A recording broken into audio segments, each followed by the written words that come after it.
Hello, fantabulous Facebook viewers. This is Pamela Pedrick coming to you live from Ocala, Florida. Now, if you're not familiar with me, maybe this is your first broadcast that you've seen of me, don't know who I am. I am a registered nurse, health and wellness coach, and nutrition consultant for weight loss. So tonight's topic, I'm going to do a little demonstration for you. How to cross-purpose your food and lose weight and save money. Woo woo! I mean, who doesn't like to save money, right? So in my earlier broadcast, I had mentioned about how a BJ's card, a Costco card, or a Sam's Club card can save you money and help you lose weight. So I had purchased this organic spring mix and this organic baby spinach. And it's starting to go out. I'm starting to have to throw out some of the bad stuff. So what you can do is you can cross-purpose your food, do different things with it other than just a salad or having a side entree with your fruits and your vegetables, mainly your leaf lettuce, kale, spring mix, baby spinach, and your fruit. And your fruit doesn't necessarily have to be fresh. You can get frozen fruit right just pulled out of the freezer and use it. So tonight I'm going to be making a smoothie. This is what I tend to do. I mean, as I said, it's kind of going out. I still have enough left over to do like a big salad and to pull out of for the rest of the week. But I'm also going to make a smoothie because some of it is tending to go. So this is going to be what's called an apple berry smoothie. It's going to use, I've got baby spring mix, baby spinach, and then I also have 1 apple, 1 banana, and blueberries. Yay! Now, if you've never made green smoothies before, you can start off with a regular blender, whatever you have at home. But I highly suggest you kind of get a higher grade blender. I have a Blendtec. Vitamix is also a good brand because if you're going to be doing a lot of smoothies, what you can do and what my sister-in-law has done in the past is you can actually burn out the motor of your blender and then have to buy more blenders. But use what you have at home. I mean, goodness, I've done that. You know, start with what you have, right? You don't have to go out and have a big expense. Just use a regular blender. But if you start to get in the groove, so to speak, and you feel like, oh, this is something you want to do and to incorporate into your lifestyle, you might want to look into getting a higher grade blender because this will literally blend anything and everything, so to speak. So I have a Blendtec. Let me turn it on here. All right, so what I'm going to start with, because it's going to be a green smoothie, I always start, it's going to be 2 cups of water to start, just because it's going to help thin it out a little bit. Now, it calls for 1 handful of spring mix and 2 handfuls of green baby spinach. Now, when you grab your handful, don't be hesitant, don't be a wimp, so to speak. Give yourself a good handful of this, okay? Give it a good handful, grab a handful of it, put it in there. And what you want to do first is you want to mix up your water and your greens to get your base together. And this is going to be 2 handfuls of baby spinach. Like I said, go ahead and grab yourself a good handful. And we'll get that going. We're going to you want to get this base on first. And I have it on. And the one thing I like about the Blendtec and the Vitamix, the newer ones, it actually has you can choose either to make a whole juice or a smoothie, so you don't have to think about how long you have to turn it on. So what I do is I put it on whole juice mode for this setting, and it's going to go through its cycle, and it's going to really smooth out the greens for you. It's going to get a little louder in a second.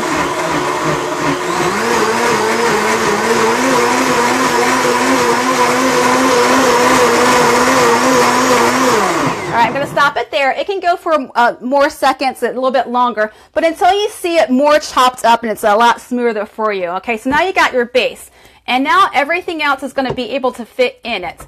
Now, have I done this without doing this setting? Absolutely. Sometimes I get a little lazy and I don't mix up my greens and water first. So then you just, whatever order you want. I like to do a little bit more blueberries than the 1.5 cups that it calls for. So I actually might have like 2 cups in here. I splurge a little bit on the blueberries because I love blueberries. And these are frozen blueberries. You don't have to do all fresh. I love me some frozen fruit. And it calls for 1 banana. Now, tip for you.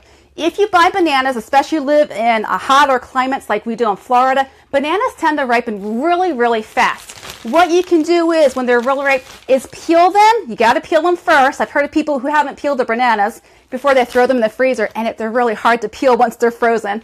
Peel them, throw them in a frozen food bag, throw it in your freezer, and then you can pull out as you need it for your smoothie. So I got myself my frozen bananas. I'm actually going to put this in half. They're starting to melt a little bit because it's a little hot today.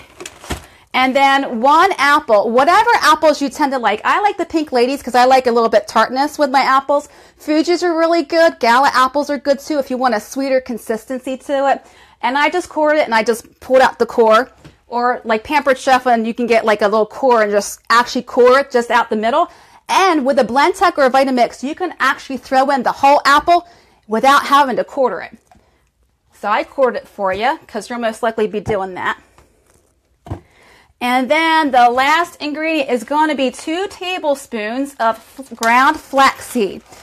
Now, what I've done in the past, you can buy this ground already, but sometimes it's a little cheaper. You just got to price it out to buy the whole flax seeds and then just grind it up. Some blenders have that capability where you can grind it up. If not, just go ahead and get your ground flaxseed.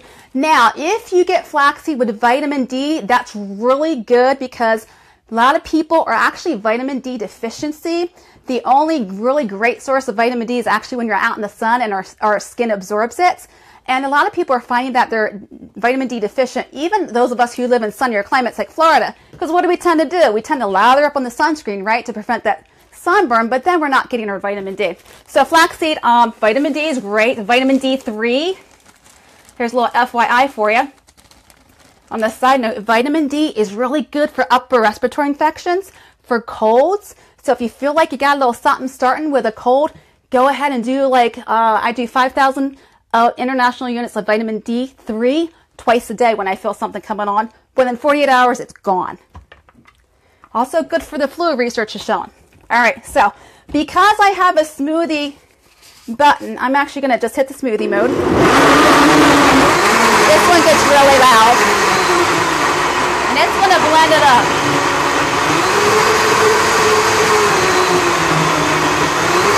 More seconds.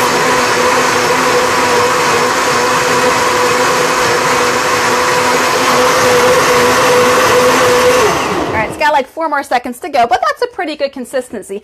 And you can see this makes quite a bit of smoothie. I'm about a little over 32 ounces with this. Now, another tip for you, because this is a lot of smoothie, you can actually cut the recipe in half and just make half of it. I've done that before. I have a Ninja. I used to have, there's another one that I used to have, but I now have a little Ninja, and you just use their little cups and with doing just half the recipe, and that'll be perfectly fine. Another tip for you is if you're going to make a really big batch, chances are you're not going to be finishing up like within the next hour. Mason jars, really good. It'll actually preserve a lot of the nutrients for you so you won't lose it through the oxidative process, which is just oxygen getting into your smoothie. And then you can actually make them the night before, put them in your mason jars. They got all sizes of mason jars nowadays, right? I happen to have the little smaller ones. I need to get me some bigger ones. You know, sometimes when you move, you lose stuff, and I think that's what happened to me when I moved last year. And then put on the lid. And then as long as you consume this within the next 24 hours, you're good. You'll have a lot of nutrients that are still in there without the oxidative process getting and interfering with your nutrients. So that's one little smoothie, one little tip, cross-purposing your food. As I said, my greens and my lettuces were going out, so I just was going to make a smoothie tonight. And I would usually do this whole 32 ounces throughout the day, the next day. Just kind of sip on it here and there. Just getting some more of the vitamins and the minerals that we, you know, kind of not get because, I mean, look at how much I have and look at all the bulk, right? You don't want to eat like so many salads sometimes a day. So smoothies are really great of getting in your vitamins and your minerals. So I hope you found this valuable. If so, please share or tag someone in the comment section below. For more tips and motivation on how you can lose weight, look great, don't forget, visit my website at PamelaPedrick.net. And if you're new to my broadcast, never seen me before, say hello in the comment section. Would love to know who you are, where you're from. And if you're watching the replay, do the same. I do check back on the comments. So if you have any questions or anything, feel free to put down in the comments. Oh, thank you, Noonie. I'm so glad you're enjoying it. Sometimes when you're thinking about green smoothies, you're like, what do I put in it and what do I do? Another tip for you. As I said, banana and apples sweeten the smoothie. If you're finding that spring mix can be a little bitter, if you're finding that the amount they're suggesting is a little too bitter, add like another half a banana or some stevia to sweeten it up. That way you're not wasting the whole batch. Because sometimes, you know, the spring mix can be a little bitter. Or you can just do less of the spring mix to begin with. All right, so like I said, if you have any questions or anything, feel free to write them down in the comment section. I do check back on the comments and I will reply back to you. Hope this helps someone to your health and have a great night, everyone.